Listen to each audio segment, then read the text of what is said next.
Well, good morning, everyone. My name is Michael Collins. I'm with Building Industry Advisors, and just want to thank everyone for coming out this morning. GlassBuild is, along with the Builder Show, is obviously one of our most exciting shows of the year and busy meetings, and I know it's the same for all of you. A lot of things you have to do, so we appreciate you taking time this morning to join us.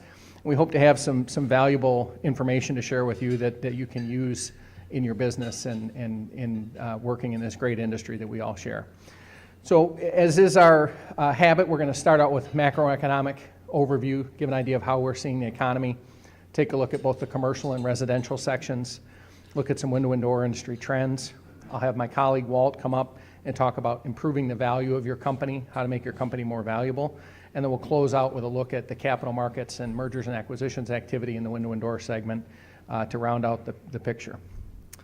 So starting off with the macroeconomic environment, one of the key measures that we take a look at, because it affects both the residential and the commercial side of the industry, is consumer confidence. When consumers are confident, they're buying homes, they're buying large appliances, they're buying cars, they're doing all those things that form up the economic activity that is the backbone of our country. And obviously, since the trough in 2009, consumer confidence has had a somewhat sawtooth, sometimes more confident, sometimes less, but generally strong upward trend up through the present. Right along with that has been the growth of the gross domestic product.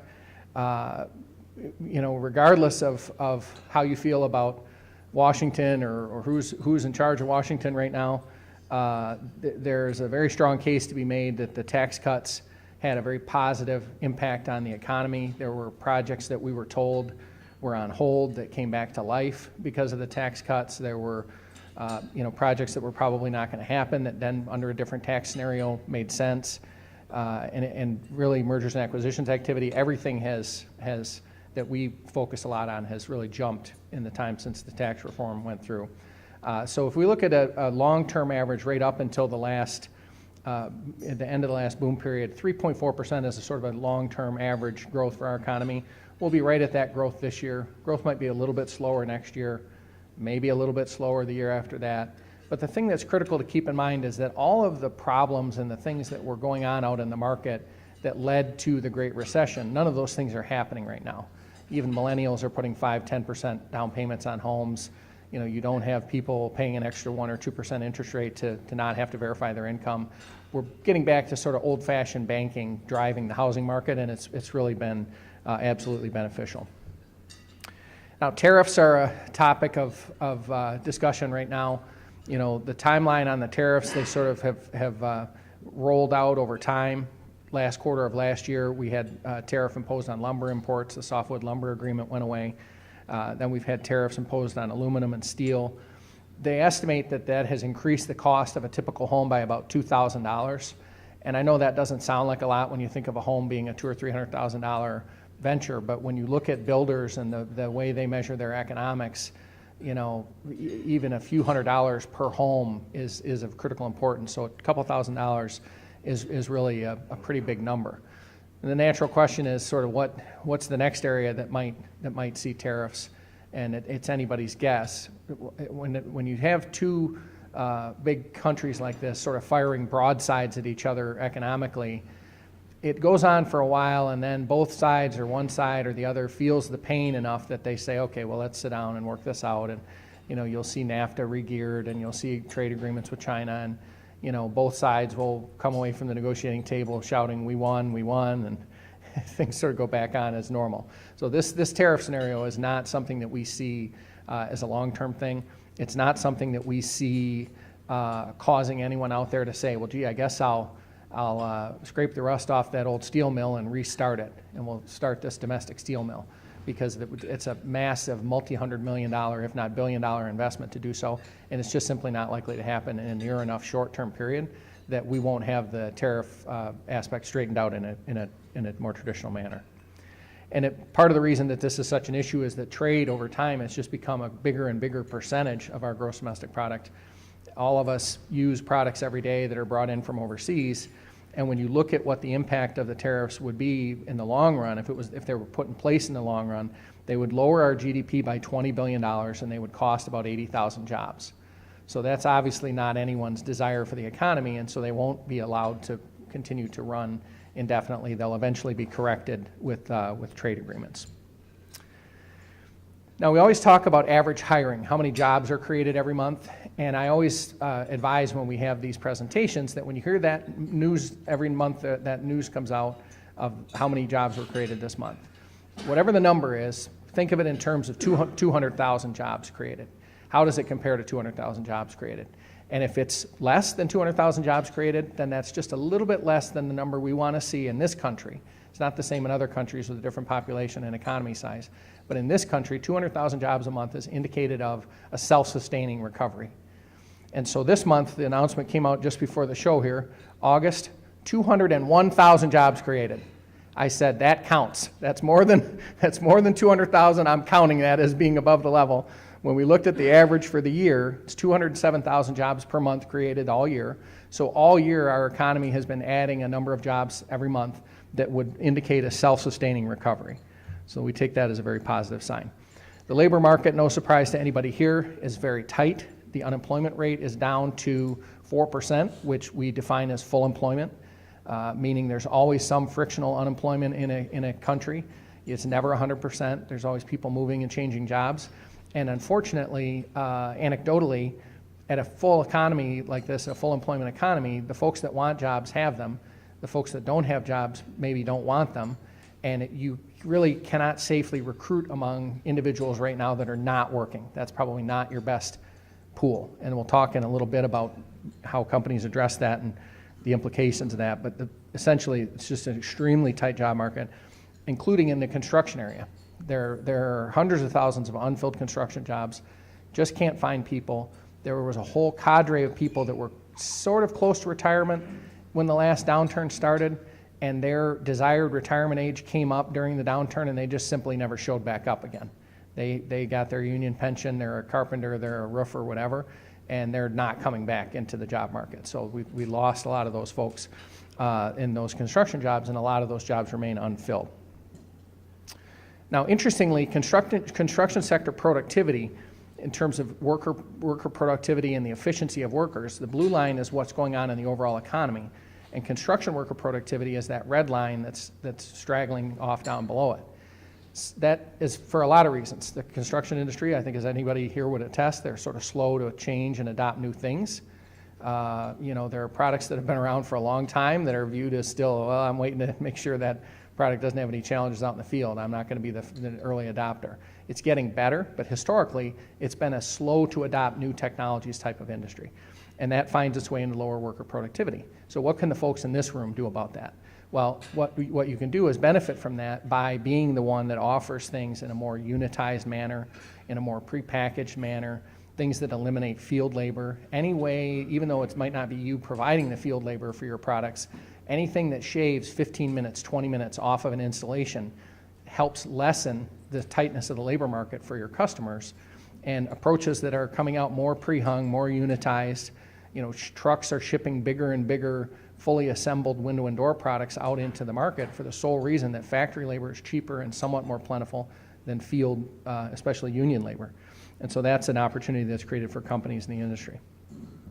Now, the labor participation rate is the portion of a given demographic that is working and participating in the economy. That prime 25 to 54-year-old category of millennials and working adults that are in the prime of their working career, happily that number is going up. So of the different demographic segments in the country, the one you would most want to be fully engaged in working and out there in the labor force is to an increasing extent. They're out there and participating in the labor force. So that helps alleviate some of the tightness of the labor market. We always take a look at the target on the federal funds rate. We're still at only a couple of percent, projected to go up to sort of 2-3%. It's as a percentage move, yeah, that's a 50% increase in interest rates technically. But from the standpoint of what does that really do for the economy, it's actually very beneficial because right now one of the Fed's key tools of monetary policy is interest rate cuts. And ever since the downturn, they really have not had that tool at their disposal because rates hit zero, you can't go below zero. So by building that up, the next time we do hit a soft patch, they have a couple percentage points in their back pocket that they can cut and stimulate the economy, where if it's left at zero interest rates, then they can't do that. So we could have a game and go around this room and see, who has ever gotten a mortgage with a double-digit interest rate. In the 80s and 70s, there were mortgages that looked more like the interest rate on a credit card because of where interest rates were. So historically, these are still crazy low from that standpoint. And this increase, while it definitely increases the cost of housing because of mortgage interest rates, we don't see it as being something that would in and of itself slow down the economy. These increases, because they're just not enough as an order of magnitude to slow down an economy that's performing well. So we'll take a look at the commercial market outlook. Heavily driven, commercial construction, heavily driven by corporate profits. Companies invest in new real estate and new facilities that when they're profitable, they're growing. They need that new office building downtown. Where that new office building is changes from year to year. Sometimes it's, we've got to be downtown. These millennials all want to live downtown. Then you see a retrofit phase out in the suburbs where people need more space and it can't be had downtown, so now it goes back out to the suburbs. And it's sort of this ebb and flow that goes back and forth between downtown and the suburbs. But the point is, it's all corporate profit driven, and the more profitable corporations are, which right now is very strong and projected to continue to be, would drive commercial building going forward. And we're seeing that here for the year. It softened a little bit in the middle of the summer, but still on a very strong upward trajectory, and commercial construction expected to continue to do well. So we broke that down by segment, and just take a look at it and say, okay, well, what's the percentage growth rate on these segments? Well, some of them grew very strongly, but they're not of interest to the folks in the window and door industry. Water supply grew at 17%, but it's a smaller segment, and we don't sell products into that segment. So we just sort of marked an X by the areas where we feel that folks in the window and door industry would be of the most interested in those product segments. And it's nice to see some of those of some size, a $70 billion office building segment growing at 10%, lodging growing at 10%. A lot of the capabilities, same capabilities that let you make multifamily windows, make hotel windows a natural expansion to that. So we see a lot of crossover there. Healthcare, interestingly, important segment, big segment, slow growth rate. Anytime there's a new president in place, investment in healthcare slows down for a while, because every new president has run on a platform of, I'm going to change something about the healthcare system. And anytime you say, I'm going to change something about something, there's this big question mark looming over it. And the question is, how many of those changes is that person actually going to accomplish? And how much will that change? And what it all boils down to is, what will reimbursements look like? So you don't build a medical building where procedures are going to take place that aren't reimbursed by health insurance companies and aren't covered by Medicare. The case isn't there for that. So if someone comes in and they toy with what's covered and what's not covered, building slows down while people pause and catch their breath, and they sort of only build those buildings at times when there's a little bit more certainty. And right around the time there's that additional certainty, it's time for the next president, and they change it again. So healthcare investing is always an interesting roller coaster, but generally the segments that the window and door industry would care the most about are doing quite well. Some of the positive commercial factors, we talked about macroeconomic GDP growth. Construction jobs hit a record level, 7 million construction jobs in this country. There's an obvious need for more vocational technical training. A lot of companies are starting to partner with that local community college or that local post-secondary school to make sure that the workers of tomorrow are being trained today in these jobs and made to understand that if you'll learn this skill, this trade, you can make more than you can make at another job that just anybody can walk in and do the first day they get hired there. It's an investment in yourself, and they end up getting higher wages. So we're seeing companies with a lot of good success with partnering with some of those local groups. But 3/4 of construction companies entered this year with intention to hire people and grow their headcount. So whenever you've got that, you know that they've got a good long-term view that of the next few years are going to be very good. Some of the other things that I thought were interesting, the South and the West are experiencing the strongest growth right now.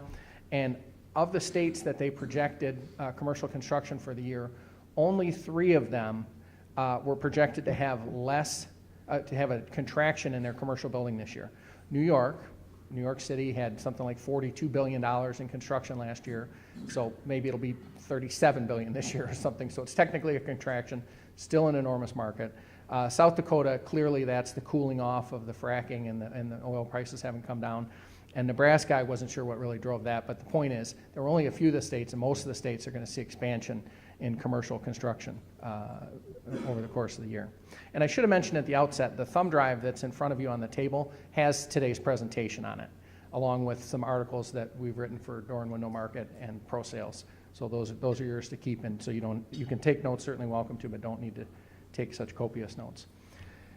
So taking a look at the residential segment, homeownership rate was much higher in the boom. It was probably a little bit artificially high. There were a lot of folks that probably economically should have been renters that were enabled to be homeowners a little sooner. But the good news is that it is trending upward again, and it's definitely a cliche that the American dream is to own a home, but it's also very true. We're now raising the first generation of millennials who ever had to question that axiom that all of us in this room, when we hit our late 20s, if you weren't looking for a home to buy, your parents wondered if you hadn't been listening.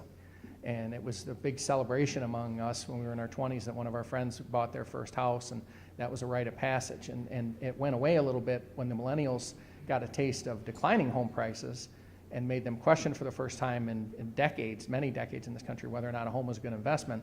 Now that things have normalized and stabilized a little bit, millennials have felt the pinch of some increasing rents and where they have no equity to protect them in the situation, and we're seeing homeownership rise. Lot sizes and lot values are increasing. Some areas, you can't really get lots to speak of. They're very tight. The price of those has gone up. We're in touch with companies that provide the lumber and building materials, for example, for new construction of homes out on the East Coast in wealthier areas. And it might be $1.5 million home, $350,000 of which was just the lot that it's sitting on. So it's not necessarily a breathtaking home. It's a nice home, but it's the lot value that's really driving a lot of that up because they're very scarce. There's a lot of zoning issues where there's a lot of regulatory red tape that slows down the conversion of raw land to home lots. There's a big difference between, even though raw land doesn't look different than something that's about to be built on. There's a lot of red tape and a whole mountain of regulatory burden that's been climbed when that passage is made, and they can start to build those as homes. Typical new home size. This is maybe something I mentioned more than other things because it was a trend that we were correct about at a time when the evidence was that it would continue. Right when that downward path started in the recession, there were a lot of folks saying that the homes were going to be permanently smaller because people had different tastes and wanted to live closer to the city and all these different things. And that's just another thing that is not part of the American scenario, is to have small homes. We don't have small homes. We don't have small cars. The Hummer should not have survived the recession because of the amount of gas those things take. It survived very well because people want big homes, they want big cars. We definitely saw that coming back up. Now that the millennials are buying homes again, it's softening a little bit because they will buy a smaller home than obviously a family with children. But then as soon as they hit their children phase, they're going to find that a small home is even smaller, shrinks by the minute when you add kids to it. So they'll want to get bigger homes. You'll see that number come back up. I'm highly confident. Another thing that's an interesting trend is that we're seeing a big gap right now between the prices of existing homes and the prices of new homes. And part of that we think is driven by just the technology and the comfort aspect of a new home that has just everything in it. It's kind of like that new car that has 8 USB ports in it. They're just everywhere. And in a new home, it's the same thing. It's Wi-Fi everywhere, and it's in-house speaker systems and outdoor living space and all the really wonderful things that our industry has created to make a home comfortable and nice to live in. Those things cost money, and they're tough to retrofit. So there's this divergence between what people are willing to pay for an existing home and what they're willing to pay for a new home. And we're definitely seeing that, and that's the willingness to pay that drives a lot of the innovation in the window and door industry. Automation for windows, things like that customers are willing to pay for. They want that best experience.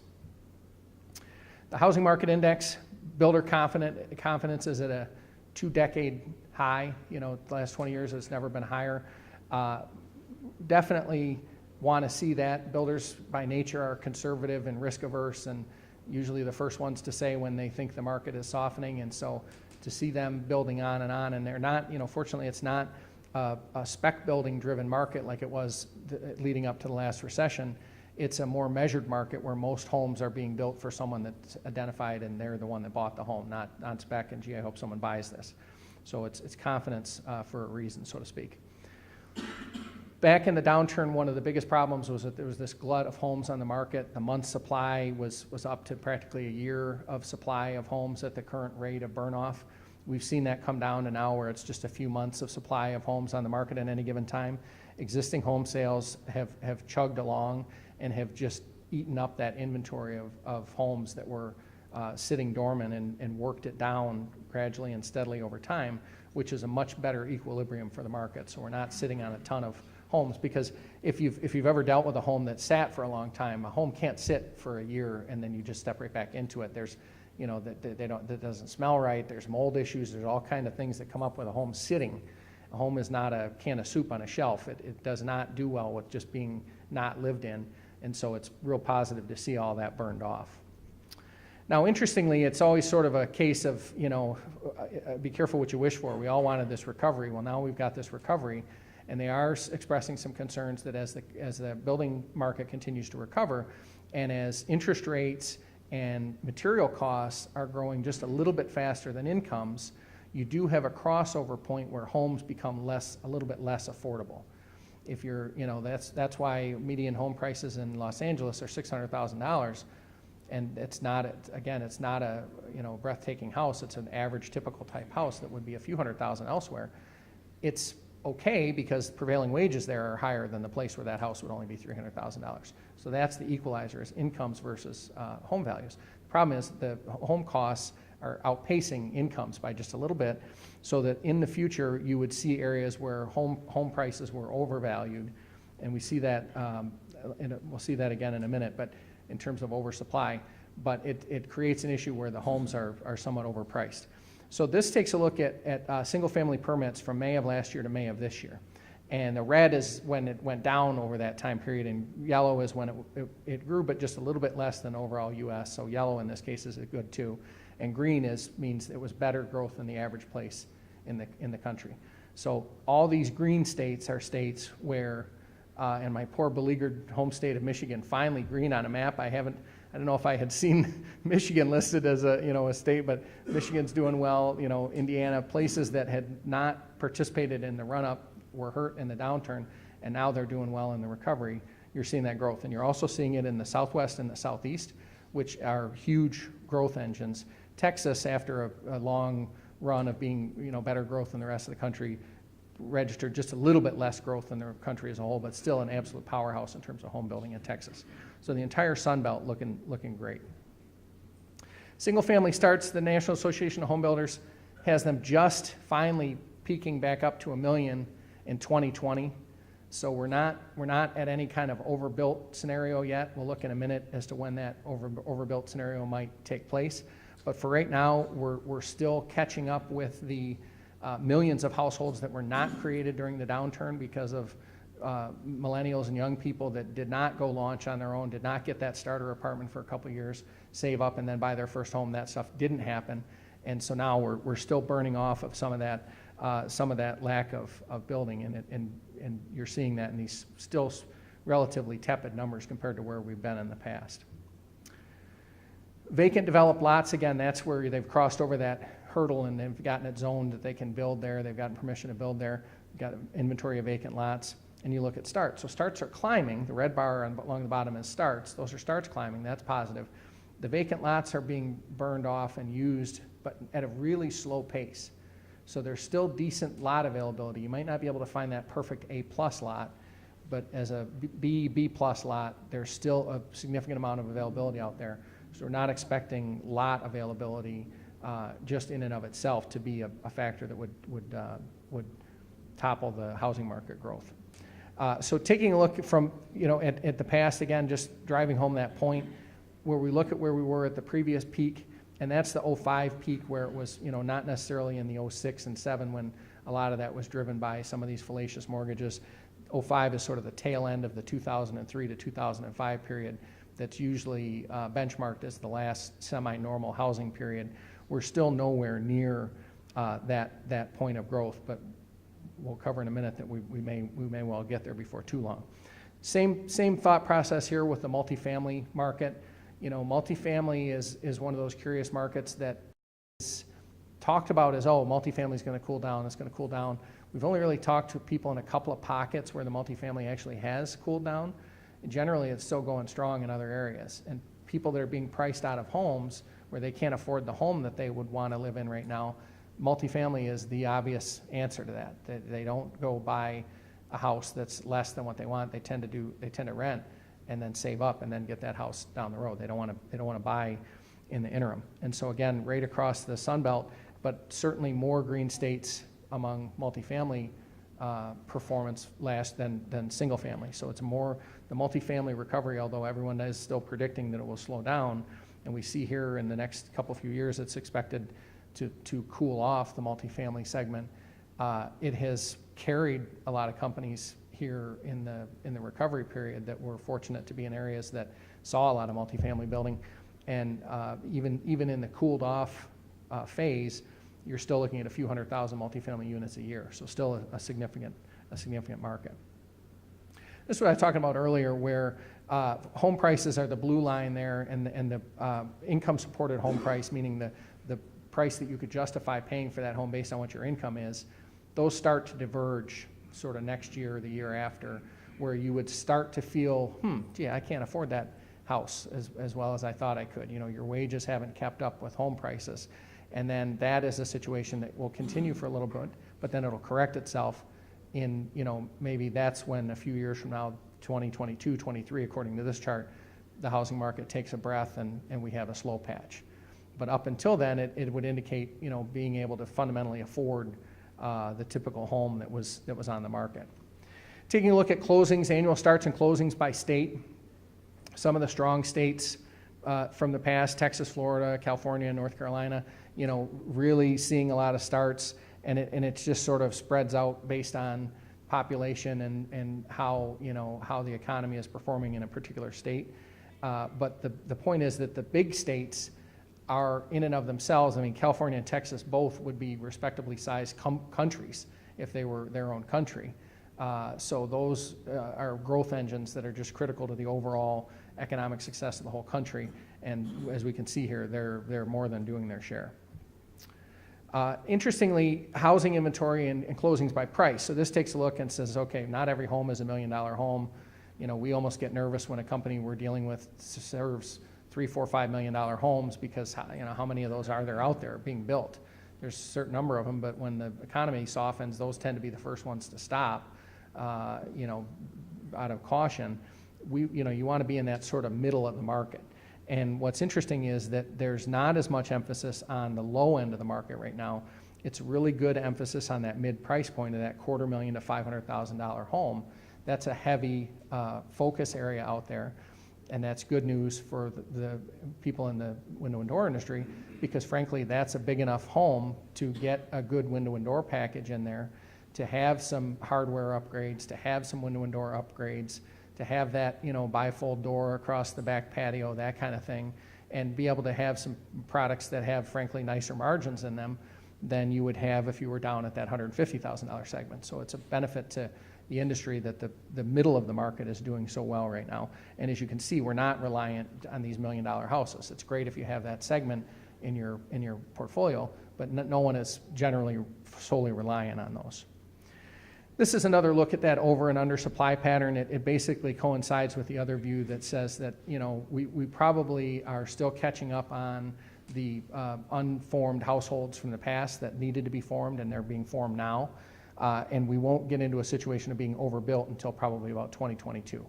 And then things would soften up. We might have a soft year. It'll be one of those recessions like we used to have in the past, when you're 2 quarters into it before everybody agrees that it's happening, and then by the time everybody agrees it's happening, you're part of the way out of it. The next soft patch would be more likely to be like that. In our minds, the last Great Recession looms so big, but just as our grandparents, the Great Depression changed their behavior pattern for their whole lives, and they would pick up a penny on the street, let alone a quarter or a nickel, and that I can kind of relate to that now, because now we've all been through this recession and it's fresh on our minds.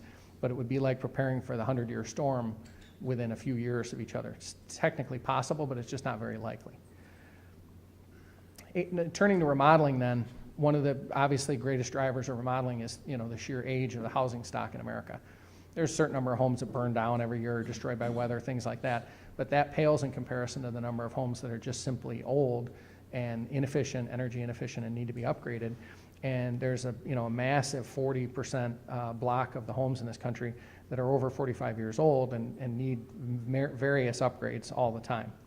So that will drive residential remodeling, albeit at a slower growth rate. Remodeling will continue, maybe tapering off as we get into a couple years out, a little bit slower growth rate. But again, companies that come to market with those more innovative products that more, they're ones that are easier to install, that help that field labor issue, those are the companies that are going to continue to do well, even in a cooled off residential remodeling environment. It's critical to stay focused on that. We're seeing a little bit of softness here, more than you would expect coming into the end of a year. Normally remodeling picks up and backlogs would lengthen, and here we're seeing a little bit of softness in the current market, just here in the short term in the remodeling market, where normally there's a surge at the end of the year because people want to get things done before the holidays, get those windows and doors done before holiday gatherings, and frankly when it gets cold and they don't want to have their windows and doors taken off their house, usually see a more of an uptick. So it's interesting to see that a little bit soft. It'll be interesting to see how the year rounds out. Again, outlook for remodeling activity, the areas that are expected to see a little bit better performance in the remodeling segment, it's very scattered around the country. You don't want to see just Florida doing well and just California doing well. You really want to see markets across the whole country, some hot, some cool, some medium, but generally spread out around the country. And we'll take a look here at where are these best expected remodeling markets. Now, as I always say on a slide like this, list different areas. Midland, Texas, take as an example.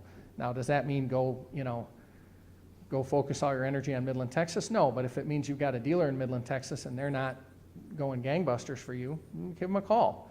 Are we still getting all your business? Is there anything we could do to win more?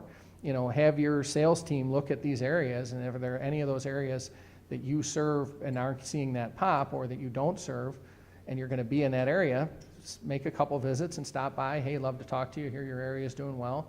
We're having a lot of great success in other parts of the country. Customers like our products, want to come by and just show you what we could do for you. Because there's always somebody in every market that's looking for somebody with a little better lead time, better service, better product. It's not usually price driven. They're happy to pay the price if they can get the price themselves. They'd rather pay up a little more even and get on-time delivery. That's more critical for them. So just a couple of areas to keep in mind. Now, on the window and door industry trends, I looked back at my presentation from last year, and each of these bullet points last year was an entire slide that we talked about in detail. I'm going to cover this in about a minute and a half here. It's just kind of an interesting, quick update of what happened with all these legislative items that were looming so big at this time last year. Infrastructure spending called for $1.5 trillion. About $20 billion of it has been approved. So the infrastructure package is sort of stuck in the water. There's nothing really has happened on that. The tax plan, tax cuts were put into place, major benefits seen from that and attributed to that, so that part definitely worked.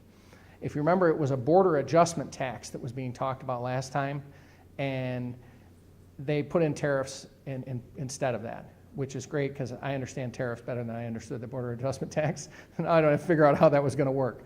So they went with a straight tariff. They put those in place. We all know the reaction to that. We pulled out of the Paris Accords. Interestingly, that was met with much consternation. I literally could not find an article on Google in recent months talking about the implications of us having left the Paris Accords. No one has written about it. There's nothing available. So if there's going to be some impact of that, it hasn't been written about yet. Obamacare was changed but not repealed. It was looming that it was going to be changed. It was changed. It was not repealed. Immigration's obviously still a hot topic. There was the H-2B visa program meant to bring in more workers. A few people had some good luck with it, but then there were so many companies trying to do it that it became a lottery, and if you didn't win the lottery, you didn't get the workers.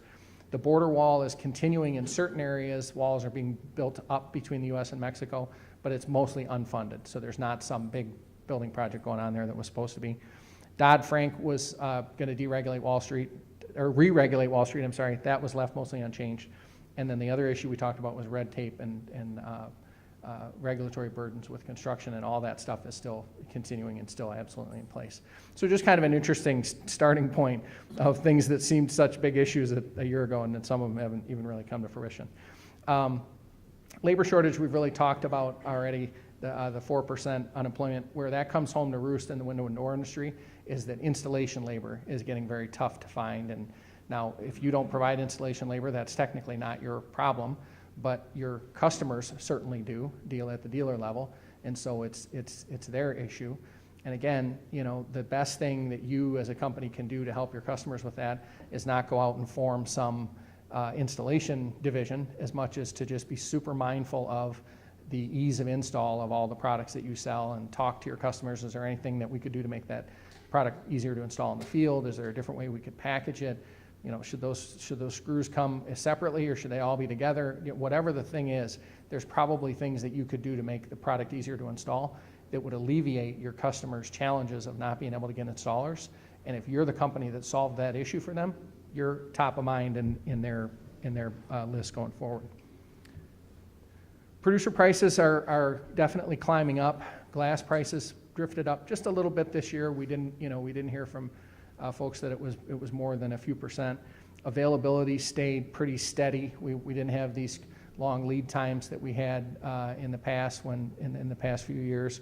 It's been more steady. There's one question now. There's a tariff that's supposed to be coming soon on coated insulated glass units coming in from overseas. And if that kicks into place, then there would be sort of a scramble to find a domestic source to avoid that tariff. And so then you could have the domestic glass suppliers under pressure. Lead times could go up a little bit there, but that's something that hasn't been implemented yet. It'll be interesting to see how that turns out. Aluminum profile pricing. Profiles have risen pretty strongly over the last 12 or 18 months. We're hearing from companies out there that most of the suppliers did 3 separate price increases during that time, and that aluminum profiles have gone up about 20% over the course of the year, and that lead times were real spiked earlier this year when the tariffs went into place, again, as people scrambled to try to find a domestic source, which of course then ironically pushes the price of the domestic source up. And so it's a question of whether do you want your extra money you're paying to be a tariff or to go to the aluminum supplier directly. Either way, it was probably broke even on that. Next topic that we always take a look at when we're looking at trends in the window and door industry are trends in litigation, and that's always a tough topic. That's the losing of your money in a lawsuit to some issue that you hopefully could be able to avoid next time. And so in gathering information for these next 2 slides, we always talk to 2 law firms that are certainly regarded as the 2 top law firms in the country in the window and door litigation space. We're pleased to have one of those gentlemen with us here today, Matt Johnson from the Gary Law Group. Matt, wave in the back in case anybody has questions afterward. And I put Matt's contact information there. Matt shared with us that one of the trends in litigation, it was in the past, a lot of these single-family developments, and we would hear stories about people showing up at your door with a checklist after a development was built a year, 18 months later, and say, we're having a lawsuit against the builder that built this place, and if I can peek around and look at a few things, I might be able to get you some money back from the builder. People say, all right, go ahead and look away, and then all of a sudden they're signed up for a class action lawsuit against this builder on a single-family home level. Now they're sort of concentrating that effort, and instead of having to go door to door, they're pursuing more multifamily developments. You get 200 units, 300 units in one stop, and they're doing a lot more litigation there. Multifamily developers, Matt indicated, are seen to be wealthier, more sophisticated. There's more money to go after in pursuing them, and that's the shift in litigation is toward multifamily.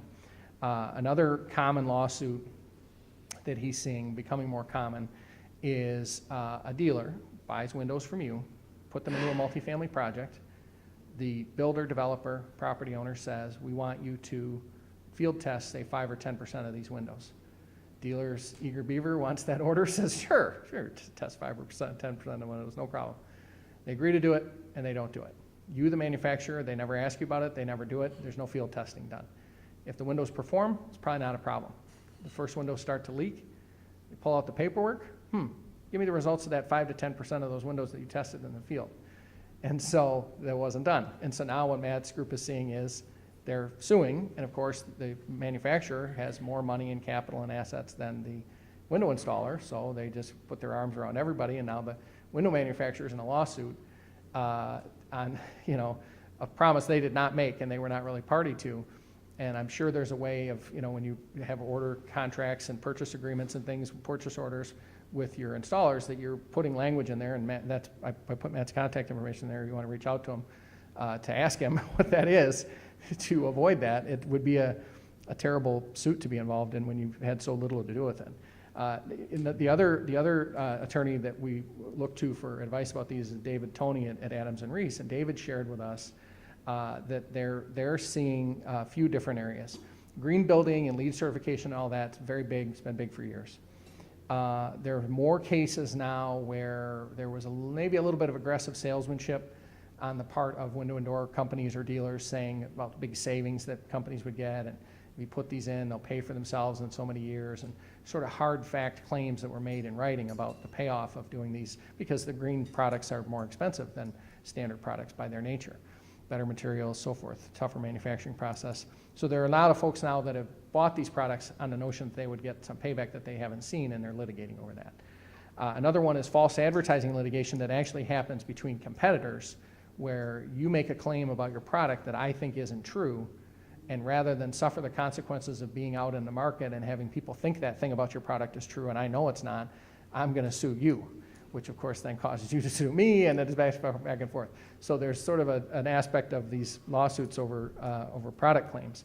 And then alive and well is the class action lawsuit of just grab as many people as you can to make the cost of responding to the lawsuit as expensive as you can, and hopefully somebody just settles rather than fight the whole thing out to the bitter end, and you get a settlement out of it, an easy settlement for the plaintiffs. And talking with these groups is something that will keep you, and I should say that I have no business connection with either of these two firms. It's just that what they do is so fundamental to preserving the value of a company that we always want to, I don't want to just say the problem. We want to put you in touch with the folks that can solve these problems. So if you're seeing these issues, we invite you to reach out to them. Energy Star, interestingly, at this time last year was, if you remember, was in a very uncertain state. It's sort of a steady thing that we always count on. And then it was put under the EPA because of some of the incorrect Energy Star designations that were given in an almost mystery shopper sting operation, if you remember that a few years back, where they got Energy Star approval for a gasoline-powered alarm clock was the big thing, and they said, well, that just shows that it's being mismanaged, so where does it go? It goes under the EPA instead of the Department of Energy. Well, then along comes President Trump, who doesn't have a great past relationship with the EPA, and so he slashes their budget. Well, no, Energy Star is under that budget. So at this time last year, it was a question of what was going to happen to Energy Star. Were they going to have to spin that out, privatize it? Again, not something I could really find any other further discussion on since then. I haven't heard anything definitive. Don't really deal with people directly that would be in, making that decision. But the point is, it seems to have survived those rounds of budget cuts, although they're doing a lot of budgeting and appropriations right now. Interestingly, Energy Star just plowing on, doing its thing. They've come out with a new category called the most efficient windows category. It was announced in July, and there are 40 different manufacturers whose products they've looked at, and they will see 419 of their products designated as being among the most efficient windows. Now, for the sort of middle America residential market, this is really an important designation. It does not apply to commercial windows, so it's completely irrelevant there. And it does not typically come into play when you're dealing with a big, large custom home where they're buying, the best of the best type windows anyway, and the thing is so customized that technically it can't rely on the Energy Star designation of the other products in that family, because so many components of it have been changed out and customized to that exact solution. So you don't see Energy Star there, but frankly, that end of the market doesn't value Energy Star the way the middle part of the market does. So Energy Star alive and well, and interesting to see how this most efficient windows category, how companies use that designation. I'll be very interested to see in the year ahead how that ends up showing up in the market. Then another aspect that we wanted to comment on here was the notion of the internet and internet purchases. And you look at builders and how often do builders buy components and things that they need over the internet. And like anything, there's some of them that are late adopters, they don't do it at all. But a whole big slug of these builders are buying things a few times a week, once a week on the internet. And again, not saying rework your entire business model, but if there is a component supply aspect of what you do, if you sell things that then break and need to be replaced, and you could offer those online and the person knows exactly which ones they ordered, now they're going to order 10 more. Whatever component aspect there is to your business, you may well have an opportunity to sell that online that you haven't previously explored. What this chart says is that the builders and the contractors are out there buying things online. So if you're not selling things online, you at least owe it to yourself to look at it, ask yourself if you could be, sit down with the right consultants and marketing people that help companies get online, see and they'll usually be very straightforward in telling you your model doesn't fit with what normally we see, or yes, there's this aspect of your business could fit.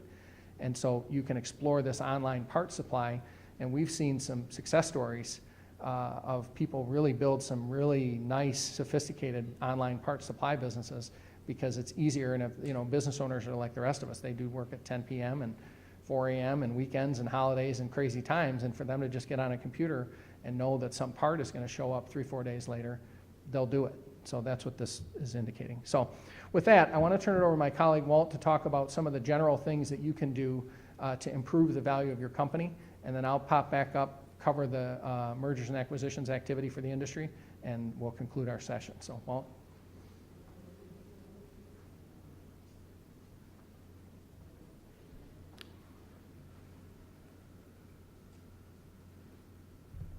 Good morning. My name is Walter Kurek, and we're going to share some observations about company improvements. Mike and I have an interesting vantage point in our normal day-to-day activities with transactions.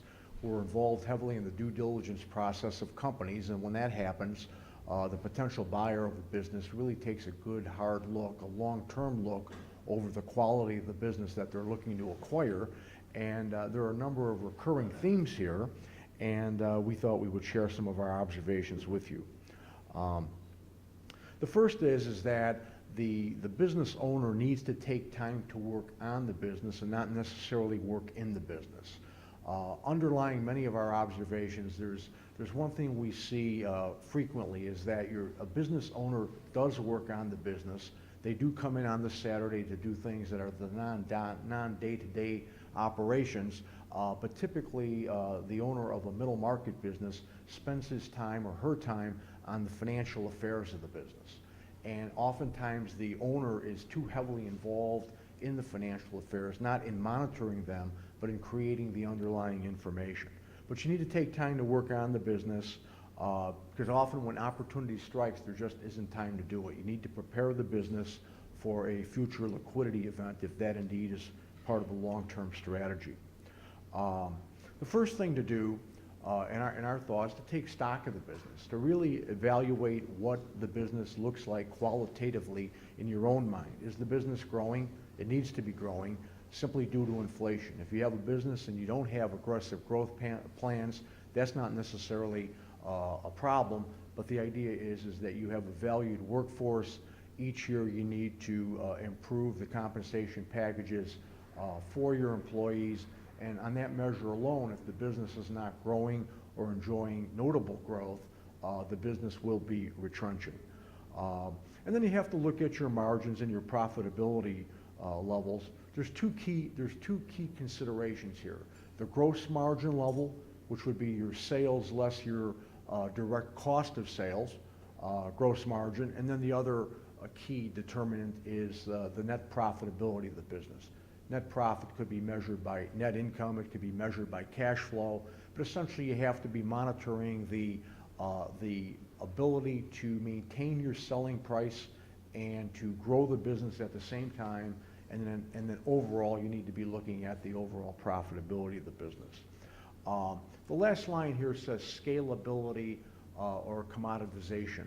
And scalability is the ideal situation. It's the ability to take an established business and to grow it aggressively and to maintain the selling prices and the selling margin. Commoditization is exactly the opposite. It's a business or a business circumstance where the only way to grow the business is to decrease prices. So growth could be abundant, growth could be exciting, but essentially you might be in a situation where you're not able to grow the business without cutting prices, and that obviously would be a less attractive business from the perspective of investors. Next question becomes, what's the basis of evaluation? What do you really look at? How do you know your business is doing well? There are many things to look at here. There's margins, there's profitabilities, there's the conversion cycle, the ability to spend cash and then to convert that money back into cash in a quick period. Our advice here would be that whatever the benchmark is that's chosen, consistency is the key. Even if you're not looking at exactly the right things to monitor your business, if you're doing it on a very consistent basis and measuring the basis along the same parameters from year to year, that will allow you alone to improve the business. And our other suggestion here is customer surveys, or the thought being, what do others think of your business? My point is customer service and really reaching out to find out what other people think of your business is important. Areas of improvement, information system, information is key. The question to be asking yourself here is, do you really have all the information you desire? Are you really getting what you want to see? Are there things that you'd like to know about the business that you're not getting? Another factor here would be the automation of a system. You know, we hear these horror stories, and we've seen them, where people will invest substantial money in a system, an ERP system, and sometimes the conversion is a complete disaster. And usually what it really means is that the business didn't have a system of its own to begin with. And that would be our observation. You really need good systems, you need good policies, procedures, and manual systems are fine. Manual systems are a way of the past now, but nonetheless, a good manual system always led handily to an automated system. But you can't automate a system that you don't have to begin with. And in this context, we would just offer that one of the best barometers here is inventory pricing. We all have inventories. We have big inventories. The inventories could be at the distribution level. They could be at the manufacturing level. Now we're talking about direct labor. We're talking about manufacturing overhead, the capitalization of overhead. And the question becomes is, how is all that done? Is it systematized? Is it only done once a year? Or is it done monthly? Is there a system? And a business's ability, we have found, to value their inventory on a periodic basis pretty much is a good indicator of the quality of management. It's a good indicator of the quality of the systems, the procedures, the policies in place.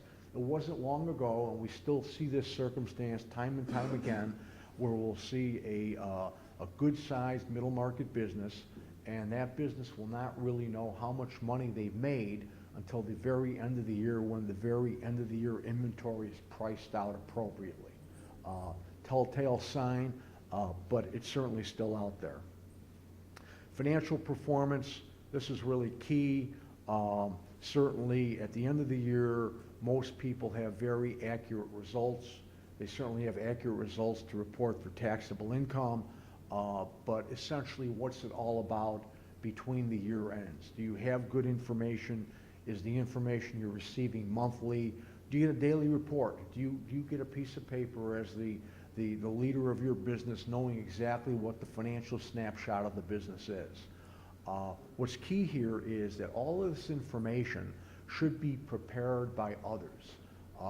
The CEO of a business, the president of the business, certainly of a larger size business, shouldn't be involved in the preparation of financial information, and we tend to see that a lot. Most owners are very guarded with their information. It's close to the vest. They don't want to share it with their employees, or certainly all their employees, and the reality becomes is they're heavily involved in the preparation of the material. There's just better opportunities for their time and their talent. Last point on this is you need the involvement of a third-party accounting firm in something other than just your tax preparation. A third-party firm should be involved in your annual statements minimum, simply as an insurance policy or a sign of ratification. Employees, certainly key. Professional management team, very important. From the perspective of an owner, the real question here is, how long can you be away from the business without calling the business? The owner of a business will take time off, they'll take their vacations, they'll take the short week off, but can they really do that without calling into the business? And this is a good indicator of the management team, the quality of the management team, and what it really relates to is the concept of transferability. You know, is the business transferable? You have a business that makes money, it's profitable, it's the type of business that everyone would like to buy, but can they really buy it and take it? Can you leave that business? So it really becomes a question of how qualified is your management team, and specifically who owns the customer relationships. Even if your team runs the business, but you personally are in key contact with your key customers, that could be problematic if indeed you wanted to exit the business in a shorter time frame. Customers are important. The base needs to be diversified. If you have significant customer concentration, and companies do, there needs to be a strategy. Two businesses, both equal. One has a very concentrated customer base compared to the other. The one with customer concentration has less of an audience of potential buyers, and the value of that business would be less than a business that has a diversified customer base. We talk here about sales personnel. They need to be invested in the risks of the customer relationship. Their commission should be tied to collected sales. In the last line here, we say add sales personnel. Many people tell us that they could do a lot more. They could really grow their business if they could get more people, salespeople, and we suggest to pursue that strategy. Suppliers, here there should be a review. Oftentimes people get complacent. You have good long-term suppliers. They do their job. The service is the best. But what tends to happen is the prices migrate forward, and that should be something that should be evaluated. And then lastly here, physical equipment, the plant, the property. Do you have room for capacity? Who owns the real estate? The real estate should be owned separately. Even if it's not, the financial performance of the business should be evaluated as though the business were paying occupancy costs. If you have your building and your land on the balance sheet and you have no rent expense and you look at your profitability every year, you need to be looking at more, because the value and the performance of the real estate is different and separate than the value and the performance of the business.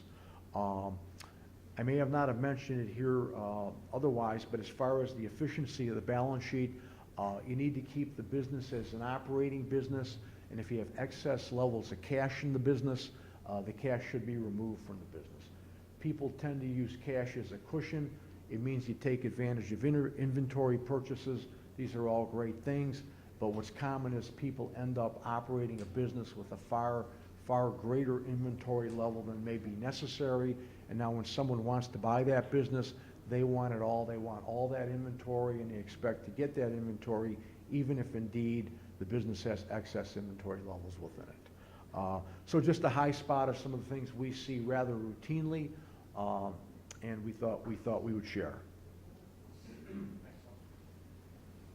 Okay, a few more slides to cover, and then we'll take some quick questions, and if anybody needs to head over during the Q&A session, we certainly understand it's a busy day for all of you. So interestingly, this year so far has already produced 16 window and door acquisitions. And for us, that means that one or the other of the two transaction partners was in the U.S. So if two Canadian companies buy each other, that doesn't show up. U.S. buys Canada does, or vice versa. So one leg of the stool had to be in the U.S. 16 this year versus only 9 last year for the whole year. So the pace has really come up. it's almost as if this is seen as a great window of time to go to market, and I don't want to call it a rush to the door, but as you walk around the show today and the builder show and so forth, there's a lot of gray hair in the room and a lot of folks that are closer to retirement than they are to possibly wanting to reinvest in their business and charge that next hill. They get to the point where they find themselves tapping the brakes so often that we find that business owners care about their employees like family, and they care about their business like it's a living thing. And when they get to the point where they don't want to put the capital into the business to let the business succeed and take care of the employees, that's when they decide to take liquidity on the business and sell. And we've seen a lot of that activity this year. Expansions and closures we've tracked since 2006. 5 plant expansions this year. That's a big number for the industry. We're usually just seeing 1 or 2 a year lately, and no plant closures that we were aware of this year. And the 1 or 2 straggler plant closures that you see there from the past few years, the way I define those, I technically had to count those as closures, but they were a little closer to rationalizations. Plants A, B, and C was the least efficient, so I split the business between A and B. It's not a closure statement of, oh, we're doing poorly, so we're going to close. It's more rationalization and a good thing. So more plant expansion activity right now. It's a definite positive. And again, no window and door bankruptcies that we tracked this year. There were, again, 1 in each of 2016 and 2017. Those were very case specific. We were aware of and close to those situations, not actively as transactions, but knew those companies, and those were very specific. So nothing in the way of bankruptcies and closures for the past few years for the industry. And obviously, when we do head for that next soft patch, this will be a number we'll be keeping an eye on, and if things get bad enough that there are bankruptcies again, we'll certainly be mindful of that. I would say that of the 41 companies that went bankrupt during the downturn, we knew enough about enough of them that the single most common aspect of them was that they were carrying too much debt. So as companies, you can downsize rent, you can downsize people, you can't downsize debt. And so as you head into the next few years, we just tell companies, just be mindful of the debt level and the cash flow, and let's make sure that over the next few years that cash flow will leave the debt paid off enough that we could have a soft patch a few years from now and weather it nicely, not take it as a major speed bump. So where we're at in the cycle, M&A continues to be very active. There's certainly a handful of buyers that have been scared at the sidelines, and every time we bring a company out to market to sell, we get a report says, no, it's too late in the cycle. We're not going to touch building products until after the next downturn, because owners are mindful of the fact that when they're buying a company right now, they are going to own that company through the next downturn. And so the buyers that are still out in the market have priced that in and understand that they may need to carry this company through a tough year 2 or 3 years from now, and they're the ones that are still out in the market acquiring. Others that aren't willing to do that, or that think there's a greener pasture where that somehow the company's not going to be as cyclical a few years from now if the economy slows down, they're pursuing those deals instead. But the companies that are out buying and building products right now have justified that case in their mind, and they're moving forward. And then in terms of the private equity fundraising, we're very mindful of that because it's a good indicator of the health of the business. I would say just anecdotally, we're seeing fewer funds announced, hey, we just closed our fund and finished. It was a frenzy for a while there last year and the beginning of this year. But most of the funds that are out raising money are hitting their contractual cap, the maximum amount of money that they're allowed to raise in that fund. They're hitting that limit. So there's still a tremendous amount of demand for private equity investing, for institutions and wealthy individuals, pensions, to put money into private equity that then goes out and buys middle market companies. So that's still a very positive aspect of that segment. So with that, we'll conclude.